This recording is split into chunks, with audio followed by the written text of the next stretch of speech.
इस वीडियो में हम बात करेंगे कि वकालतनामा क्या होता है। आपने बड़ी बार सुना होगा कि वकालतनामा। तो वकालतनामा जो है वो क्या होता है, जिसको कि पावर ऑफ अटॉर्नी भी कह सकते हैं। तो वकालतनामा क्या होता है कि एक डॉक्यूमेंट होता है।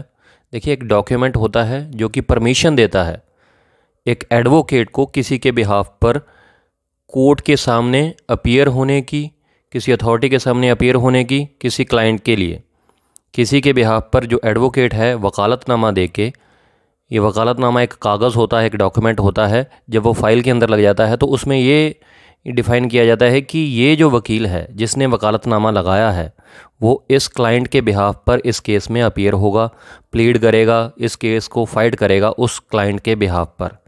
तो वकालतनामा क्या पावर देता है। वकालतनामे में क्या है, जो क्लाइंट होता है, जो जिसका केस होता है, वो अपने बाकायदा सिग्नेचर करता है और उसमें ये लिखा होता है, उस एक कागज़ होता है, उसी को वकालतनामा बोलते हैं। उस पर लिखा होता है कि वकालतनामा या फिर पावर ऑफ अटॉर्नी जो टाइटल होता है। उसके बाद केस का टाइटल लिखा जाता है, उसके बाद एडवोकेट का नाम लिखा जाता है, उनका एनरोलमेंट नंबर लिखा जाता है बाकायदा, जिस बार में वो एनरोल होते हैं, और उस वहाँ पर सिग्नेचर होते हैं क्लाइंट के जिसका केस होता है। और उस वकालतनामे के अंदर ये लिखा होता है कि मैं जो क्लाइंट हूँ वो परमिशन देता हूँ, ऑथराइज़ करता हूँ इस वकील को जिनका ये वकालतनामा है कि ये मेरी तरफ से केस को लड़ सकते हैं, कोर्ट के सामने अपीयर हो सकते हैं, डॉक्यूमेंट्स पेश कर सकते हैं।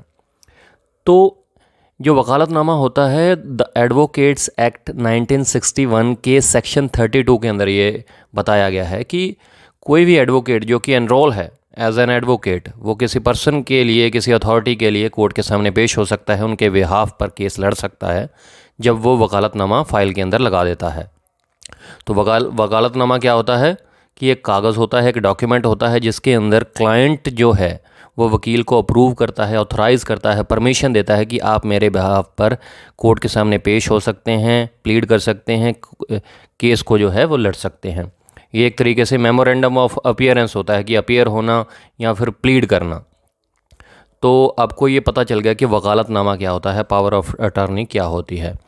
अब इसके अंदर जो कंटेंट्स वगैरह जो लिखे होते हैं वो नॉर्मली ये लिखा होता है कि जो वकालतनामा है वो वकील कभी भी विड्रॉ कर सकता है, मतलब वापस ले सकता है, और जो क्लाइंट है वो भी कभी भी अपना वकील चेंज कर सकता है। अगर वो चाहे तो वकालतनामे को विड्रॉ करवा सकता है कोर्ट के अंदर एप्लीकेशन देके कि मैं अपना वकील चेंज करना चाहता हूं, और उसके जो केस में कोई दूसरा वकील भी पेश हो सकता है अपनी पावर ऑफ अटॉर्नी देके, अपना वकालतनामा देके। और वकालतनामे के अंदर ये भी मेंशन किया होता है कि जब तक क्लाइंट वकील की फ़ीस ना दे तो वकील के पास ये अधिकार है कि वो उसके डॉक्यूमेंट्स को रिटेन अपने पास रख सकता है, रिटेन करके रख सकता है।